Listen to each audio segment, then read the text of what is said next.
Hi, everybody, and welcome back. Dennis Prager here in Baton Rouge, Louisiana. Had a wonderful dialogue with the governor last hour. Again, pragertopia.com is the way for you to hear any of the hours at any time you want. And I have, as a guest now on the line from New York City, Adam Bellow.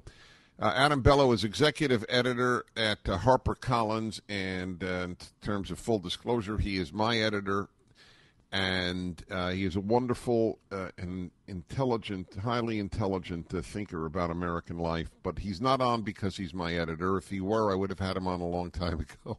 He's on because he is starting a very interesting project that should interest people who care about our culture. So, Adam Bellow, welcome to my show. Thank you, Dennis. It's a pleasure to be here. So you wrote this long piece for National Review and elsewhere, and so tell us what you're working on. Well, as you know, as you graciously acknowledged, I'm your editor, and I also have been an editor of other conservative intellectuals and journalists, political figures. For nearly 30 years, I have been a nonfiction editor in this business, but in the last couple of years, it began to come to my attention that many conservatives had turned to the writing of fiction. I learned this first from some of my own authors who approached me to let me know that they had written novels and to ask if HarperCollins would consider publishing them. And I had to explain to them that the commercial publishing industry doesn't really recognize conservative fiction as an existing genre or market. And so I explained to them that they would really have to go and publish their own books, which people can now do very effectively. But, of course, it turned out that although you can publish your own novel, getting people to hear about it and to read it is another matter. So I decided to create a place online, a magazine, which I call Liberty Island, where conservative readers and writers can come together to find the best of this new and very exciting development. It's in fact a new publishing category, a new genre of fiction, and it is an explosion of creativity. And so I decided to write an article for the National Review announcing the emergence of this new literary wing of the culture war, and to call for conservatives to come and to check it out and to give these writers their support because they're struggling to find an audience, and many of them are very, very talented. I'm looking at it right now. It's called Liberty Island, Let Your Right Brain Run Free. It's a cute motto. So now let me understand. This is, what does conservative fiction mean? It means fiction with conservative values as opposed to the regular ones that dominate fiction? Well, as you know, all conservatives who are paying attention are aware, I think, that the popular culture in general is dominated by liberals. That doesn't mean that every book you read or every TV show or movie that you watch advances a political line, but it does reflect a worldview and a set of values and a sensibility. And the liberalism of popular culture, which we as conservatives are very aware of, is invisible to liberals themselves. It's like, fish swimming in the water that they don't even realize they're swimming in it. Now, what is conservative about conservative fiction? Well, that's a really good question. It's not really one that I feel that I can answer simply or easily. I do think, in part because I think it's sort of it's going to be up to writers themselves to figure that out. But I can say this.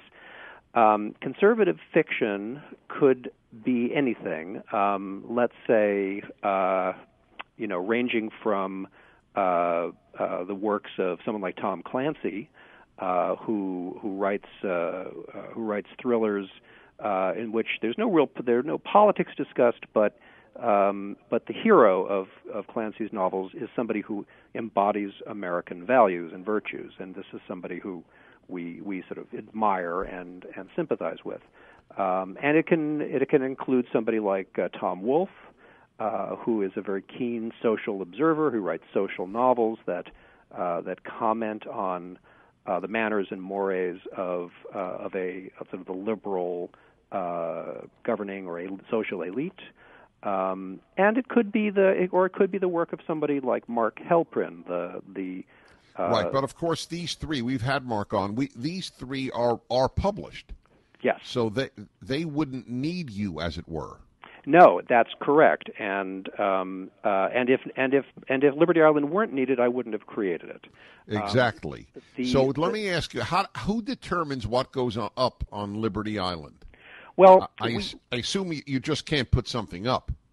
Well, actually, you can. We have what we have done is we've created a kind of a two-tier approach. The homepage, which is our magazine, is where we publish work that we like, that we've personally selected, that fits our editorial parameters, that we have edited and worked on, and that we are featuring, and we're presenting that as the stuff that we have chosen that we like. We also have what we call an open range section, where anybody who wants to can post and publish their own work. Now, we monitor that section, and we read everything that's posted there.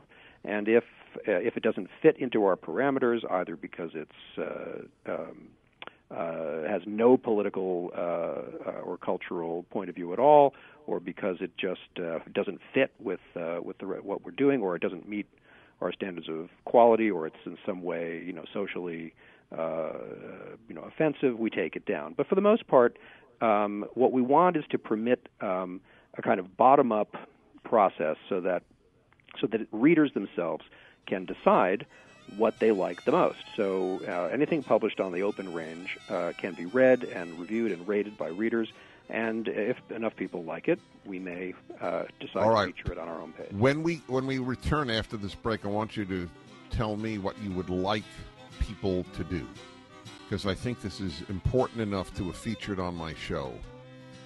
Fiction with conservative values. Hallelujah. Back in a moment. Hello, everybody, from Baton Rouge, Louisiana. Dennis Prager, Adam Bellow in New York City, executive editor at HarperCollins. He has started something important. He is trying to encourage and publish conservative fiction. The world of fiction, like much of the worlds of any of the arts, have been dominated by folks on the left. So what would you like people like my listeners to do? Well, here's what I want them to know and to understand. We're not just talking about a few writers here and there. We're talking about hundreds and thousands, in fact, of people who are writing and publishing their own fiction, and also, by the way, other kinds of creative expression: popular music, graphics, film, video, game design, all kinds of stuff that conservatives are now able to do and are doing on their own, and they are struggling to get to find an audience. What I'm arguing in the piece in National Review is that this phenomenon amounts in the aggregate to a new counterculture, and conservatives need to wake up and recognize the existence of this counterculture, and in my view, they need to support it. And Liberty Island is one way in which conservatives and libertarians can support the new culture by coming to the site, signing up as members, joining our community, submitting their creative work, and, if they're so inclined, contributing to our crowdfunding effort, which can be found at a website devoted to the support of publishing efforts. It's known as Pub Slush, and the link to the site is posted on your website.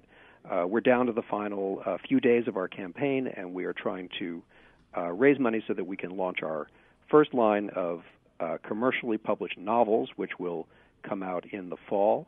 And we are opening a new front in the culture war, and we hope that conservatives will be moved to support us and to support the writers, because that's the most important thing. All right, so folks, here's the thing. It's up now at DennisPrager.com. So we have the crowdfunding website, and we have Liberty Island website up at our website. And look, if you want to fight for a better America, this is an extremely important avenue.